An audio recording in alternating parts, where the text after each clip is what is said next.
Alors, du coup, on a pris un mélange M', donc dedans où il y a de la poudre de l'acide fumarique mélangé avec de la poudre de l'acide maléique, donc les mélanges A et B. Et alors le but de l'expérience, ça va être de trouver un moyen pour les séparer et après de prouver qu'on les a bien séparés. Pour cela, on va utiliser le matériel, donc on va utiliser un entonnoir pour verser la poudre M' dans un tube à essai. On va rajouter de l'eau distillée dedans, et on va mélanger pour essayer de dissoudre le tout. Et on verra qu'il y a donc qu'il y aura un mélange, l'acide maléique, qui va se dissoudre dans l'eau puisque sa solubilité dans l'eau est de 680 grammes par litre. Mais il va rester des morceaux dans l'eau qui ne vont pas se dissoudre puisque l'acide fumarique est pas très soluble dans l'eau vu qu'il n'est que 6,3 grammes par litre.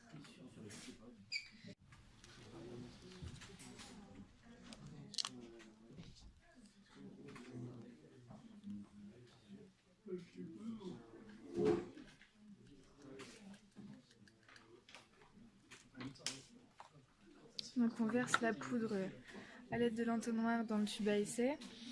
On ajoute l'eau distillée. On rince bien l'entonnoir parce qu'il peut rester des dépôts de poudre dedans. Hop, on met de l'eau, on enlève l'entonnoir.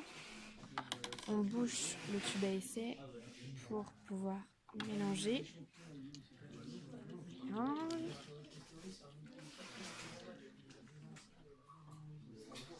Et on peut voir qu'il y a des dépôts. Donc le mélange il n'est pas uniforme. Homogène, pardon. Et donc on part du fait on suppose que ce qu'on voit, les petits dépôts qu'il y a dans l'eau, c'est l'acide fumarique, puisque du coup on a dit qu'il n'était pas très soluble dans l'eau. Et donc pour vérifier qu'on les a bien séparés, on va filtrer ce qu'on a trouvé avec un bécher, l'entonnoir et du coup un filtre. Et on va filtrer ce qu'on a trouvé, donc du coup l'eau et tout ce qui est dans l'eau, donc on suppose que l'acide maléique et l'eau vont se retrouver dans le bécher, et les dépôts, ça va être l'acide, on suppose que ça va être l'acide fumarique, va se retrouver dans le filtrat, qu'on va ensuite étudier par chromatographie pour voir si on a bel et bien séparé les deux acides. Reste tranquille mon coco. C'est bon ?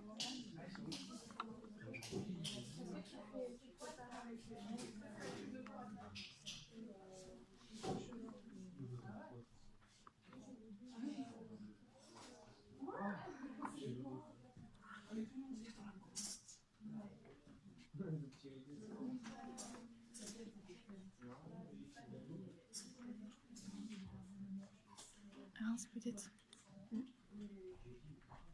Mais j'espère que ça fait. Je pense pas. Sinon on va récupérer plus.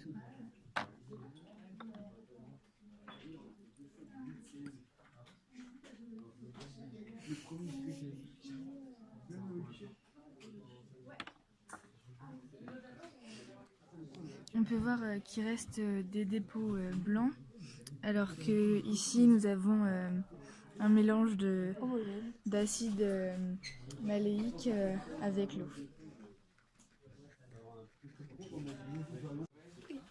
Alors, on a pris dans de l'eau, donc là c'est l'acide fumarique, qu'on a mélangé avec un peu d'eau pour pouvoir être le témoin de notre chromatographie et tester le filtrat et le dépôt et le filtrat et le mélange homogène qu'on a eu. Et du coup l'acide maléique pour deux témoins. Et en même temps, on va en profiter pour faire le protocole 1 qui consistait à identifier A et B. Donc A et B sont deux poudres, donc on n'a pas le nom de ces deux-là, mais on sait qu'un des deux c'est l'acide fumarique et l'autre l'acide maléique. Et on va les mettre, pareil, on va les mélanger avec un peu d'eau. On va aussi les mettre sur la plaque de chromatographie pour pouvoir du coup les identifier dans le même temps. Donc on mélange en fait l'expérience 1 et 2 en même temps, on les regroupe, comme ça on n'a qu'une seule chromatographie à faire en même temps.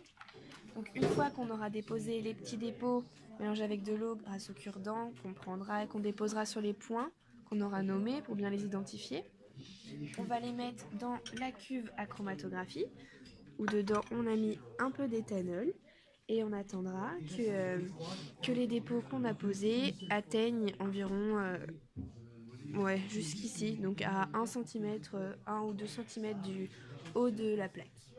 Et voilà.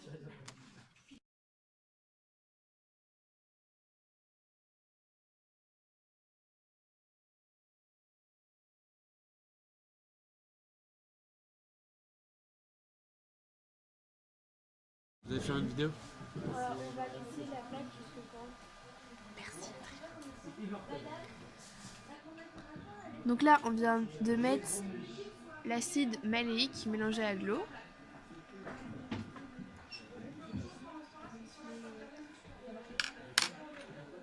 Mélange B. Ensuite, on met le mélange B qu'on doit identifier.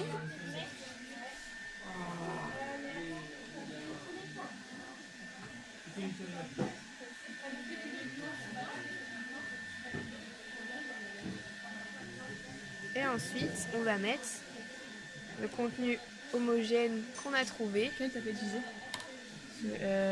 Celui-là. Le contenu homogène qu'on a trouvé après filtrage.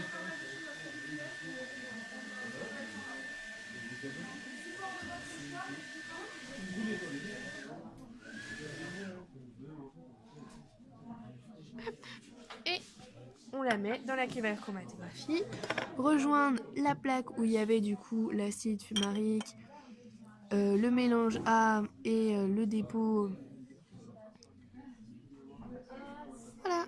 Et on va laisser ça jusqu'à ce que le diluant monte jusque là. Voilà. Alors là on fait le protocole 3, donc on doit identifier C et D, donc comme A et B, sauf que A et B c'était des solides et là on se retrouve en présence de liquide. Donc on a pris un peu du mélange C et un peu du mélange D et on va les mettre sur une plaque de chromatographie qu'on va mettre dans la cuve à chromatographie et qu'on va étudier après.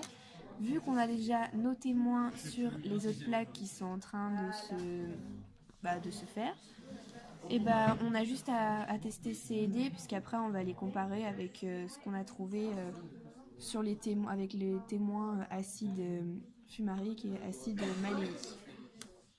Les plaques de la cuve à chromatographie, parce que les lueurs ne montaient plus, on les a séchées et du coup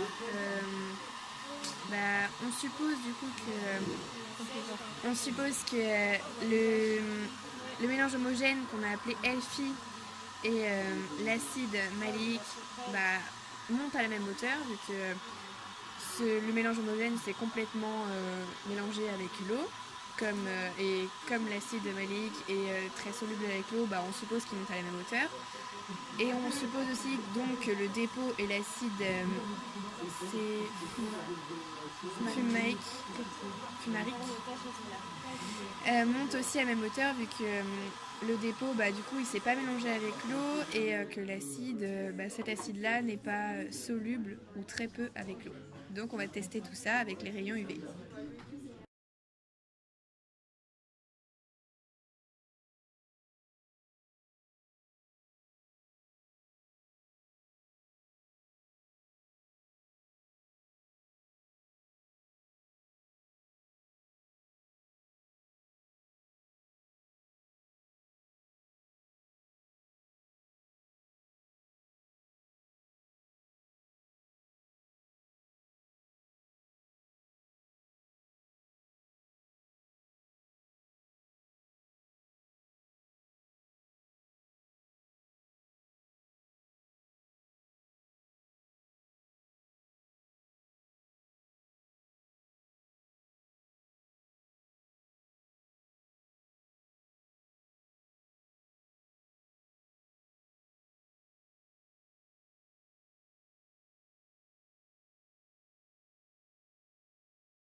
Donc nous avons essayé d'identifier les liquides C et D et les solides A et B. Donc pour cela, nous avons fait une chromatographie qui consistait à voir avec la solubilité de l'acide maléique et de l'acide fumarique lequel allait monter le plus haut, donc lequel allait être le plus soluble avec l'éluant qui ici était l'éthanol. Donc on voit que l'acide maléique est plus soluble dans l'eau, donc dans l'éthanol, que l'acide fumarique. Et donc ça, c'est dû à la présence d'oxygène et d'hydrogène qui va pouvoir former des liaisons hydrogène avec des molécules d'eau, par exemple. Vu qu'elles sont très éloignées, elles vont former donc des liaisons avec d'autres molécules. Mais par contre, chez l'acide fumarique, car il y a eu un inversement dans les documents, on voit que les hydrogènes qui vont former des liaisons sont tellement proches qu'ils vont former des liaisons entre eux. Donc cela explique la faible solubilité avec l'eau de l'acide fumarique. Donc on peut en conclure que le solide A était bien un acide maléique et que le solide B était bien l'acide fumarique. Et de même, le D qui montait beaucoup plus sur la chromatographie est l'acide maléique, alors que le C montait moins, donc c'est l'acide fumarique. Puisque du coup, ceux qui montent plus, c'est ceux qui sont le plus solubles avec l'éluant, donc avec l'éthanol, et ceux qui montent le moins sont les moins solubles avec l'éluant, soit avec l'éthanol.